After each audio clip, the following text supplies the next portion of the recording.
Genocida, fascista, nazista. Quantas vezes por dia você tem ouvido ou lido essas palavras nos últimos tempos? Você é daqueles que usam esses termos como se fossem um mero xingamento? Fala em genocídio para se referir a uma pandemia causada por um vírus em que praticamente todos os países do mundo foram afetados e tiveram milhares de vítimas fatais? Se você aderiu a esse vocabulário, deveria saber que chamar alguém de genocida, por exemplo, também pode ser considerado crime.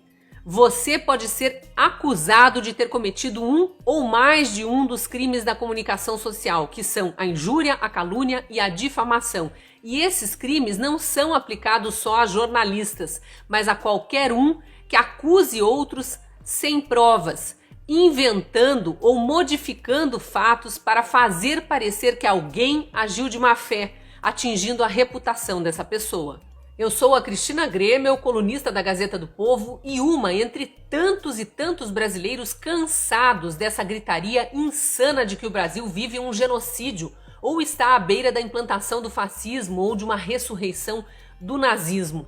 E nesse vídeo eu vou explicar por que, além de desonesta, essa prática de abusar de algumas palavras acaba prejudicando as vítimas reais de crimes em massa cometidos contra a humanidade.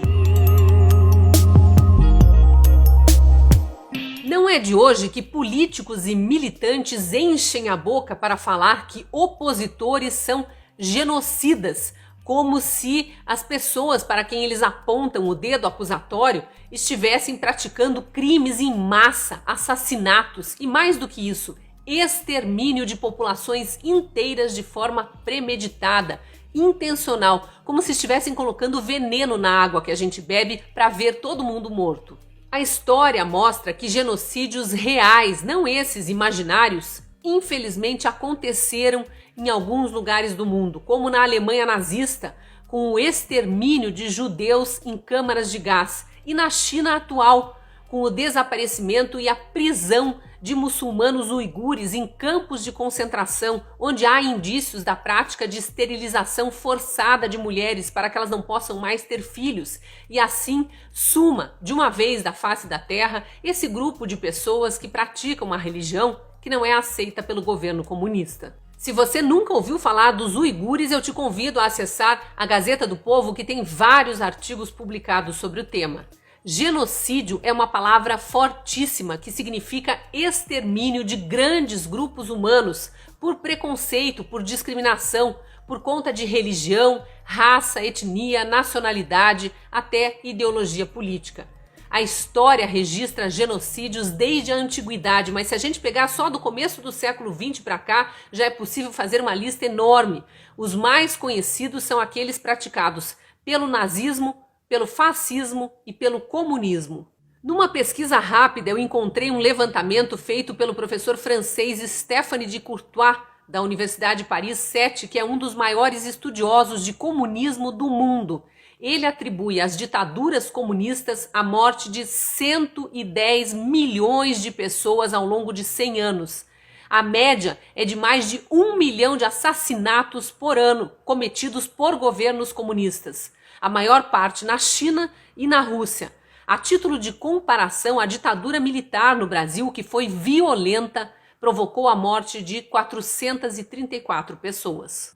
Eu não estou fazendo essa comparação para minimizar as atrocidades cometidas durante o regime militar brasileiro. Foram crimes bárbaros, cometidos por disputa política, mas não foi genocídio.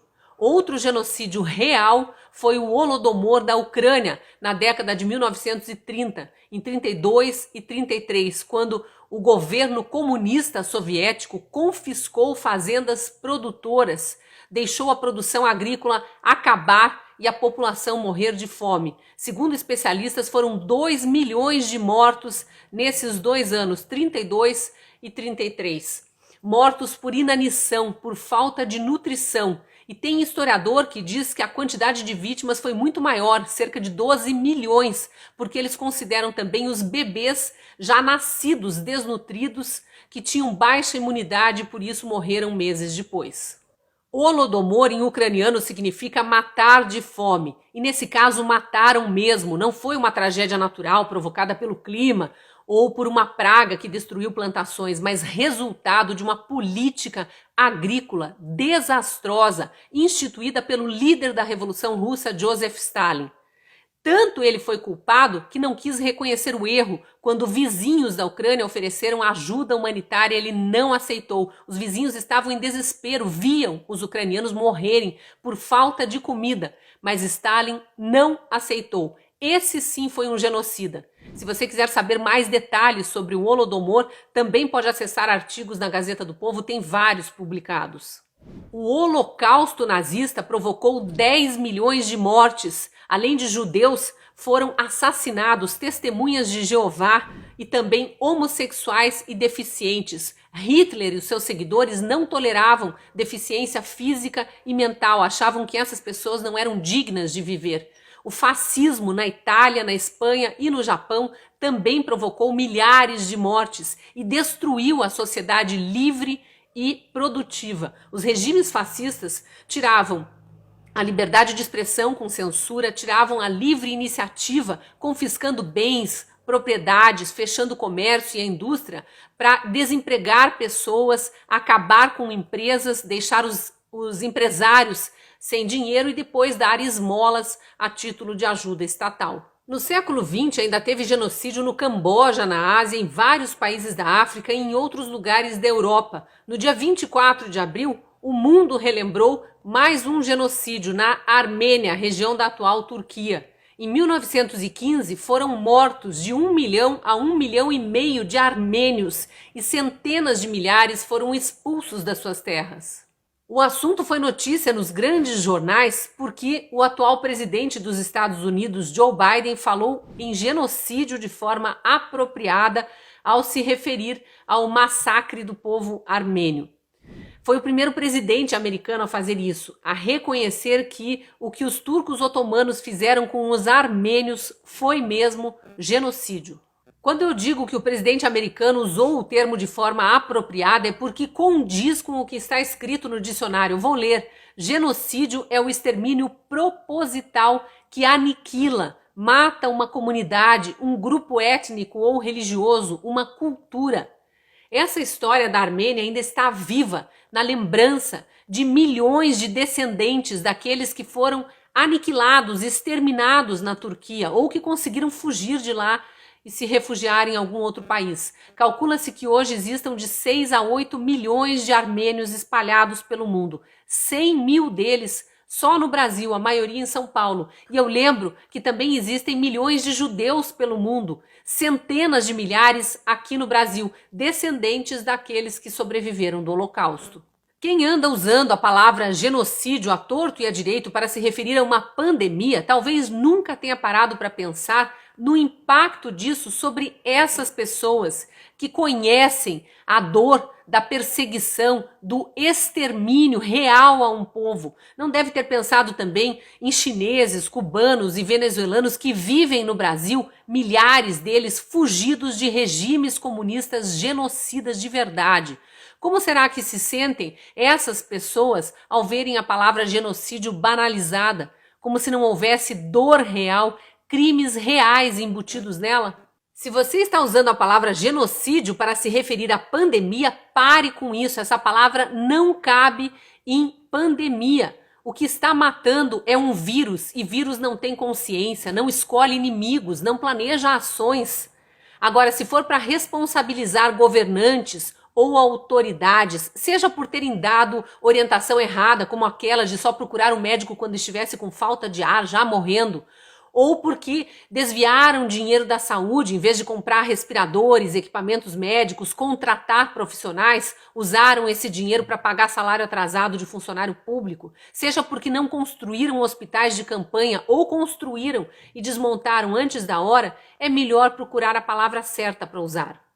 Corrupção é outro tipo de crime. Negligência, incompetência, má gestão podem resultar em responsabilização, mas também não são genocídio.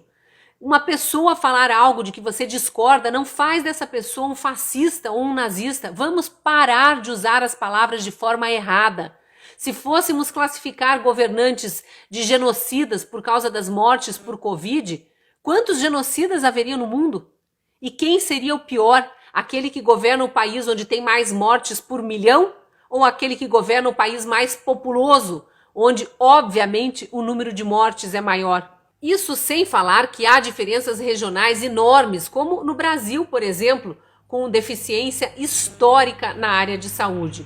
Vamos fazer uma corrente por mais reflexão. Toda vez que alguém usa a palavra genocídio de forma errada, banaliza o crime, a ponto de fazer com que a gente esqueça que existem genocídios reais registrados na história. Isso é cruel com as vítimas e é muito perigoso também. Quando a humanidade esquece dos crimes bárbaros já cometidos contra populações inteiras de forma a aniquilar esses grupos, ela está se sujeitando a ser vítima de genocídio de novo. Não banalize as palavras genocídio, fascismo, nazismo. Não use, não curta e não compartilhe mensagens em que essas palavras são usadas de forma errada. Se ouvir, não se cale. Repudie, conteste, calar não é opção. Como diz o ditado popular, quem cala consente. E você também está cansado de ver essa banalização da linguagem, esse uso obsessivo por algumas palavras para tentar atribuir culpa a alguém e ignorar o real significado dessas palavras, ignorar as vítimas reais de alguns desses crimes que são citados toda hora, torto e à direito? Deixa aí seu comentário. Se gostou do vídeo, curta e compartilhe para mais gente ter acesso a essas informações e a essa sugestão de reflexão. E caso ainda não seja assinante da Gazeta do Povo, te convido a apontar a câmera do celular para esse código da tela, vai ter acesso a uma promoção e, sendo nosso assinante, você ajuda a manter vivo um jornalismo sério, honesto e verdadeiro, preocupado com o leitor. Te espero lá na Gazeta.